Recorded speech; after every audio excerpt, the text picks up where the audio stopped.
We once thought that our world was the only world, and that our sun was the only sun. And then, after the 150,000 years or so it took to figure out what a galaxy was, we, of course, concluded that our galaxy was the only galaxy. In all three of these assumptions, we proved just about as wrong as any creature can possibly be.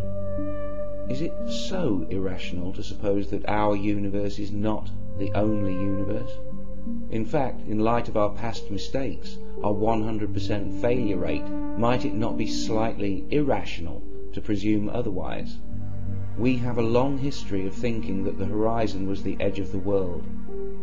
Yet every horizon we've ever reached, physically or intellectually, only revealed another horizon in the distance. Just because we can't see over the mountain doesn't mean there's nothing there. It never has before. Why shouldn't there be other universes? Why, other than for religious purposes, is it unthinkable? What types of things have we ever found that there was only one of? There's no direct evidence for the existence of other universes, but nor should we expect there to be at this stage in our cosmic self-education. Some theoretical physicists suspect that there may be clues in the space-time geometry of the early universe, or clues in the analysis of gravity waves, should their existence be confirmed, or in the weakness of gravity itself compared to the three other known forces.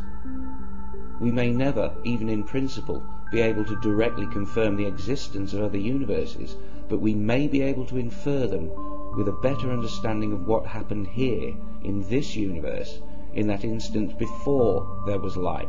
It's an unanswerable question for now, but one with the potential to rationally answer the most unanswerable question of all. Why are we here? If ours is the only universe there will ever be, the existence of life here is a haunting coincidence which we may never escape. But if there are other universes with different laws, different natures, then for every other universe that ever existed, the emergence of life of some kind becomes ever more likely, and with a sufficiently large number of universes, the eventual existence of a universe with laws that permit life becomes inevitable. We need only a source of energy, repetition, and variation. Strike the string of a musical instrument at random anywhere along its length, and you're unlikely to hit a pure harmonic. But if you do it enough, sooner or later, you'll catch a harmonic more perfectly than Segovia or Kyung Wha Chung ever did. What if there is a multiverse, a metaverse, an alphaverse, where the infinite regress is averted by laws we simply cannot imagine? Different geometry, dimensions, maybe additional forces, energies unknown to us, ultra-dense spaces that give birth to universes, as if blowing bubbles in a higher dimensional space. For all we know, beyond the horizon, big bangs are as common as lightning out to sea. Or maybe the clue is in the similarities between our universe and black holes. Maybe it's bubbles within bubbles. It's not that I think I know, it's that I know with absolute certainty that I don't. And I know with seemingly identical certainty that nobody knows, because nobody can.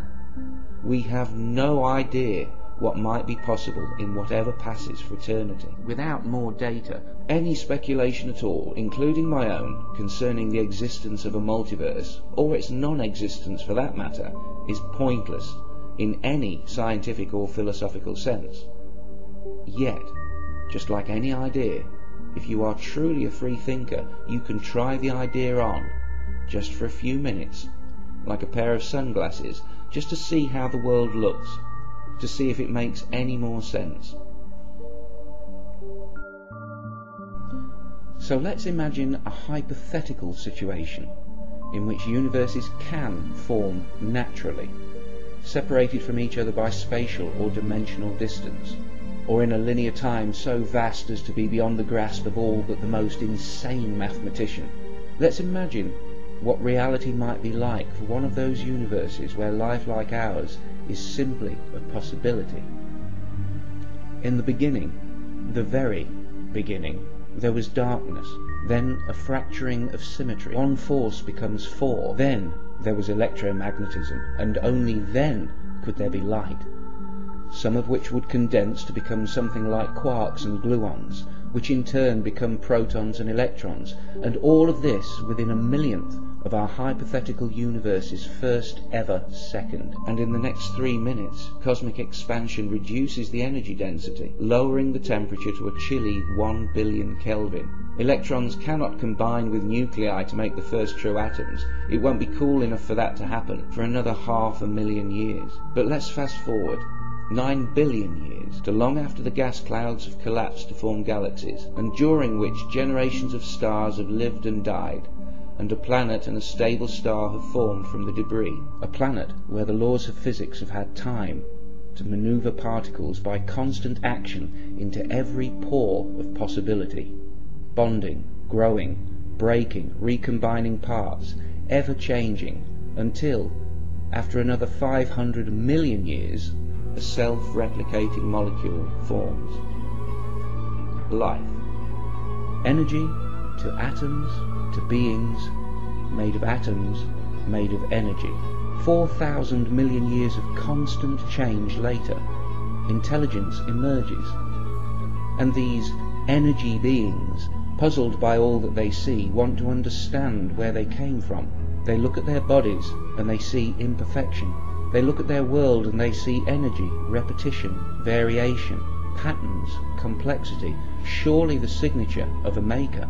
So they look for gods, but they only find their own words. So they look deeper and see chaos, and then patterns within the chaos, patterns coming from the chaos. They see it in sound waves, pressure waves, vibration, oscillation, in light, in gravity, electricity, in physics, chemistry and biology. Wherever forces meet in harmony, shapes emerge, patterns and order from chaos.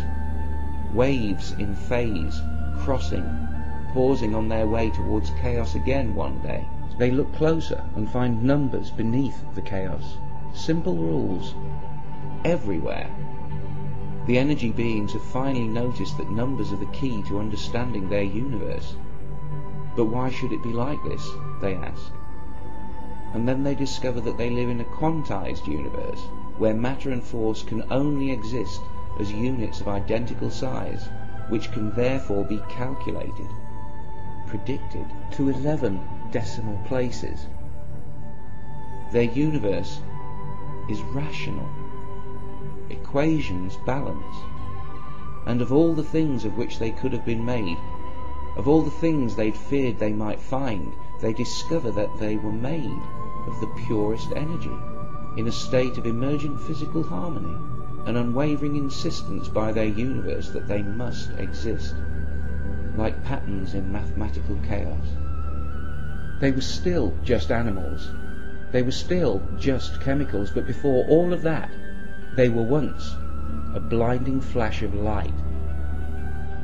To the best of their knowledge, they exist simply because their existence is possible. Now the question is, what makes you think you're not living in that universe right now? How would you know? How would you know? No test you could carry out here, no observation you could make here would look any different there. You wouldn't be able to tell between the universe I described and the one you're living in.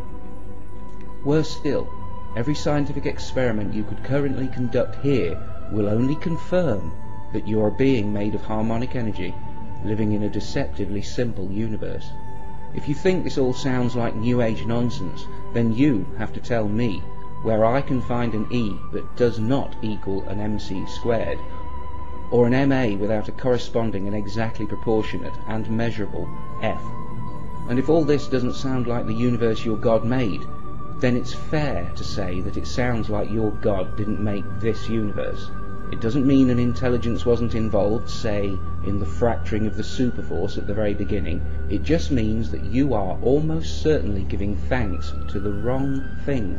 With everything that has happened since the first flash being explicable by 1 billion small, natural steps, why postulate one supernatural leap at the very beginning?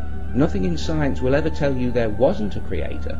The possibility of a multiverse might even give you an answer to where that creator came from. But maybe we have to let go of the promise of immortality to truly feel alive here and now, to value each other now, to properly appreciate what we have. Maybe it's part of growing up, or it was, before people started making promises that nothing could keep. Maybe in the future we won't mess up our kids from the start by telling them myths are true. Maybe we'll tell them other magical stories about how walls that look like they'll stand forever can fall overnight, and how, with the whole world watching, a Chinese man carrying his shopping once, just for a few moments, became more than a human being. Why live in constant shame as a fallen sinner, an unworthy, a second-class being? Why even try to believe that, when you could learn enough about the universe in just a few books to look in the mirror each morning and know that your family tree goes all the way back to light itself, and all you have to do to see it is let go.